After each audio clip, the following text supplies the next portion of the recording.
आज मी आलेली आहे जवेरी बाजारमध्ये. येणार आहेत आता सण, देवी येणार आहेत, तर प्रत्येकाला भांडी म्हणजेच तांब्या पितळीची भांडी आणि वरून देवपण जर स्वच्छ करायची असतील तर आपल्याला पितांबरीशिवाय अजून एक उपाय आहे. पण तो उपाय काय आहे ते आज आपण इथे बघणार आहोत. दादा आपलं नाव? प्रवीण.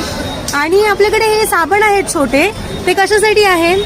तर पितळे तांब्याचे भांडे असेल ना तर पितळे तांब्यासाठी येते. 1 चमचा तेल घ्या. तेल 1 चमचा तेल, खोबरेल तेल खोबरेल का? तेल, तिळाचे तेल किंवा ओके. नेल पेन रिमूव्हर ओके. असाचा पावडर करा आणि 1 चमचा तेलामध्ये एवढी टाका बस. ते हा लावला ना तुम्ही हा, तर पहिले हातांना कसं